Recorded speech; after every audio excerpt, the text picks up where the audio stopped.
la gigantesca grieta que se abre entre Asia y África, la historia a la vez generó una barrera y un camino para las comunidades y civilizaciones humanas. Se llamaba el Mar Rojo, o también Al-Bahr al-Ahmar en árabe. Desde el oriente llegaban las caravanas transportando sedas y especias que se producían en el oriente lejano. En Europa se consumían las especias y se tejían las sedas para las necesidades de una mirada de pueblos en las comarcas templadas y frías del continente. La ruta de la seda, que comenzaba en China, continuaba por el norte de la India, Afganistán, la meseta persa, y luego, descendiendo las tierras fértiles de los grandes ríos y atravesando los desiertos de Siria y Arabia, avanzaban hacia el oeste para alcanzar las costas del mar Mediterráneo. Algunas caravanas, las que avanzaban desde el sur, se encontraban precisamente con el Mar Rojo, pero al no poder atravesarlo, se desviaban al norte y se enfocaban a Palestina, a Siria y Egipto para llegar al mar. No hay que olvidar que las costas del mar Mediterráneo han sido históricamente, y todavía son, las costas más pobladas y culturalmente diversas del planeta, y por supuesto un mercado ávido y seguro para las mercaderías orientales. Hubiera sido mucho más sencillo si en vez del comercio terrestre pudiera consolidarse el transporte por la vía acuática, pero esa vía estaba cerrada, porque ese Mar Rojo, que era la ruta marítima ideal, el Bahr al-Ahmar, no tenía salida al mar Mediterráneo en su extremo norte. En realidad, llegaba muy cerca de las costas mediterráneas, apenas 160 kilómetros separaba al Mar Rojo del Mediterráneo. En la parte norte del Mar Rojo, que es el Golfo de Suez, y hasta las costas del Mediterráneo, había tan solo 160 kilómetros. A ese segmento de tierra firme se le suele llamar el Istmo de Suez.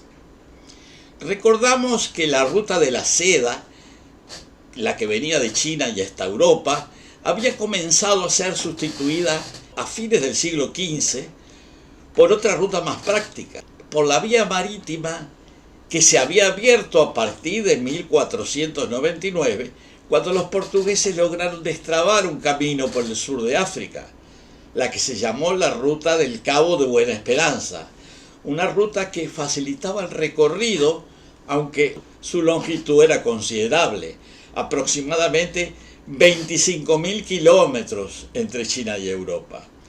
Hubo muchos intentos frustrados de unir el Mar Rojo con el Mediterráneo a través del Istmo de Suez para ver si se podía reducir la distancia de 25.000 kilómetros a mucho menos, porque el Istmo de Suez ahorraría 9.000 kilómetros de distancia si se pudiera abrir un canal o una vía acuática que comunicara el norte del Mar Rojo del mar Mediterráneo. Tal vez se necesitaba un canal artificial que permitiera completar la navegación.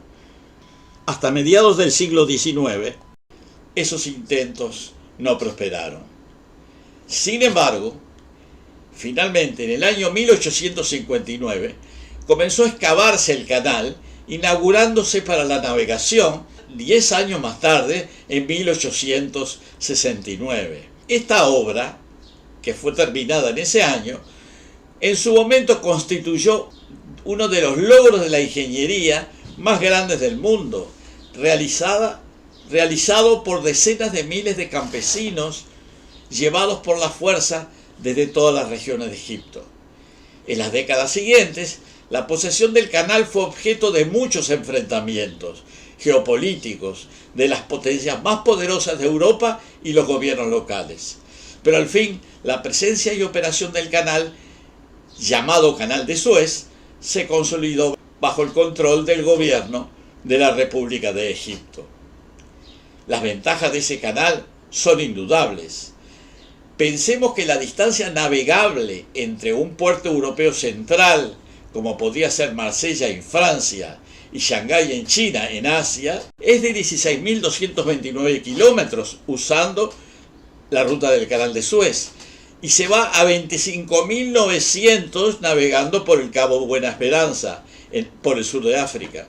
O sea que la ruta de Suez permite ahorrarse casi 10.000 kilómetros y, por supuesto, un tiempo y gastos considerables.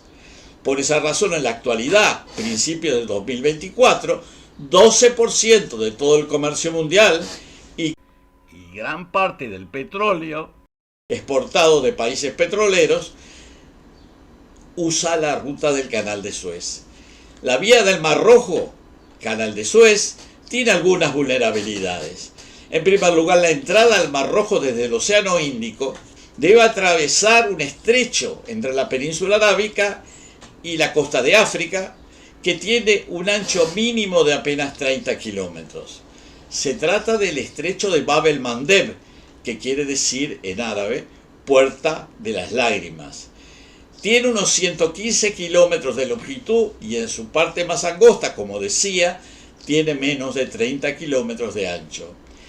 Del lado árabe, al oriente, el territorio corresponde a la República de Yemen, cuyo control en la actualidad está repartido por varias fuerzas entre Yemen del Norte, con capital en Sanaa, controlado por el gobierno de los Hutis de orientación islámica chiita, y el Yemen del Sur, con capital en Adén, controlado parcialmente al oeste por fuerzas del Consejo Tradicional del Sur, apoyado por los Emiratos Árabes Unidos, y al este por las fuerzas del anterior gobierno de Yemen, que todavía mantienen control de los territorios del este, apoyado por Arabia Saudita.